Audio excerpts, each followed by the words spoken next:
Right, so I have the Tiger fitted out with a Locksound V5, and I did actually do the process of fitting out the decoder, but I had corrupted audio on the video clip, so I had to abandon the video install, having a look at how I did it. But what I'll do, I'll take it apart anyway. I'm going to take the body off this just to show the inside of it and all the workings. It is an amazing model. It's absolutely silky smooth, really beautiful.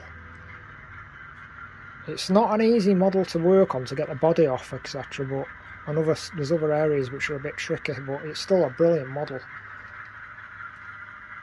I'm just going to change the lighting over to LED lighting, I think, because the bulbs get quite hot, so I've turned the bulbs down a bit, incandescent bulbs, but it's running one of the wagons with a Fleischmann coupling there. It seems to be fine. It's silky smooth. As you can see there, runs over all the point work without any problems at all, even on speed step 1. But it's a stunning loco. I mean, for what I paid for it, it was a bargain. Just running across that sharp curve point, sometimes you get problems with running over that particular sharp right hand turn there. Running across all the point work, as you can see.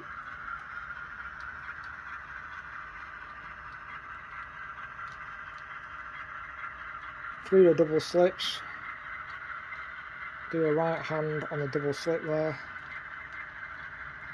But yeah, all I can say about this is that it's an absolutely beautiful model, and it's such a beautiful runner. Right, so there's the model on the table. So what I'm going to do to get this model apart, what you do is just pull it.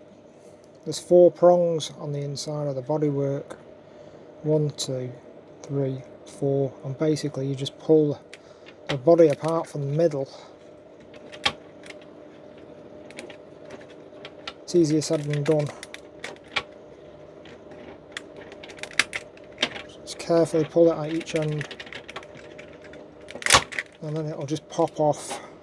Right, inside you've got to take the body off exactly as it comes off in the factory, because it only goes on one way around because of the light prisms and the way they're situated. There's 3 prisms. The centre one's got like an angle on it.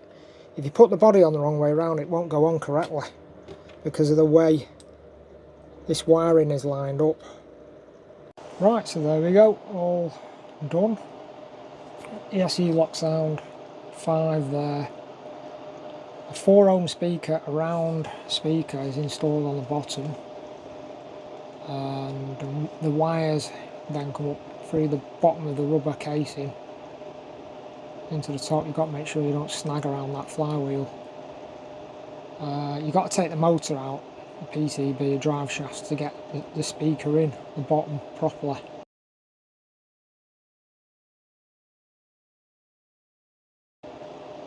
And then you just got to make sure the wires, and put everything back as neatly as possible.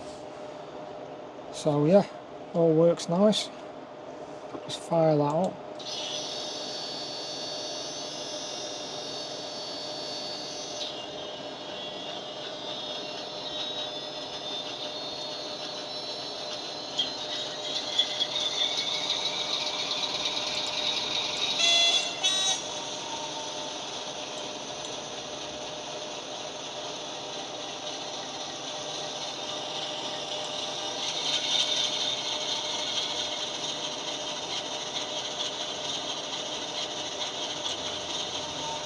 Very smooth model. Very, very smooth.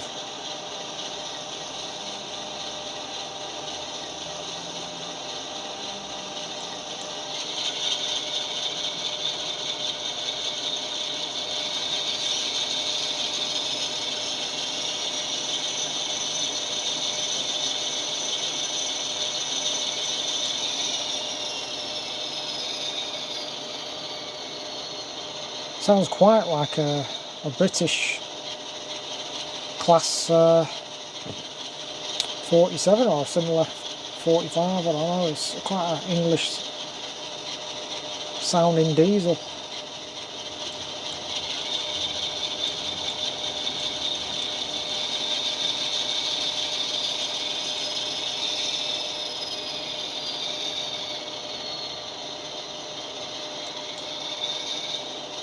There we go. What I have done is took out the incandescent bulb, one of them, and installed an ESU red LED, but to tell you the truth, I don't think it makes any difference at all because of the way the prism system's made inside the loco. It's really odd. You've got like 3 prisms, I don't know if you can see that. I'll try and get it on the camera.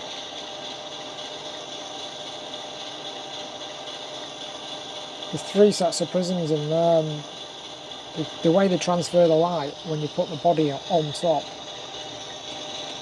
it's quite weak transfer of light, so I don't think I'm going to be putting the rest of the LEDs in. I'm just going to leave it as it is for now. But I have dropped the voltage down on the LEDs to 20 and the rest of the incandescent bulbs, because they get very, very hot if you put them on maximum brightness, which this chip is capable of outputting more power on the light bulbs. And it gets very hot, you've got to be careful. You don't want the body melting, etc. So that's the ESU LED. And that works obviously a lot lower voltage and heat.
Right, so that's it, all done. Just start the engine up. Yeah, this has been quite a difficult loco to do.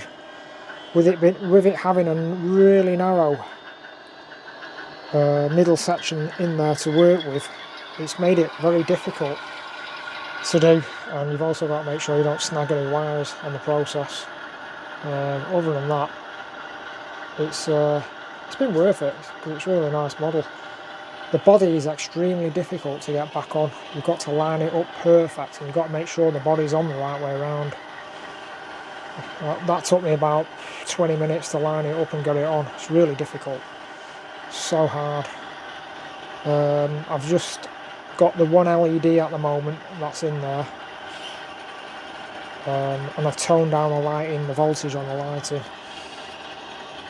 I don't think placing LEDs in the actual loco will make any difference at all because of the way the light prisms work on the model.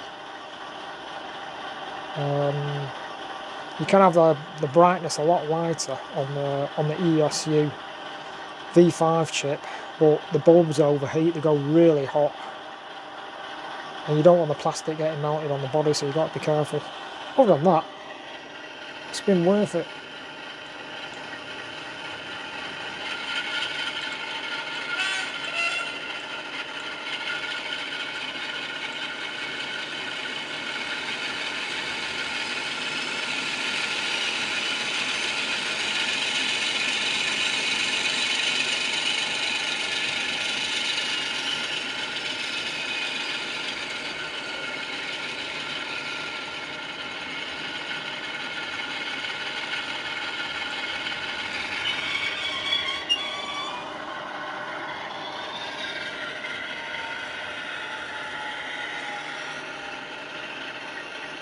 I'll just show the lighting on the cabs before I shut the video off.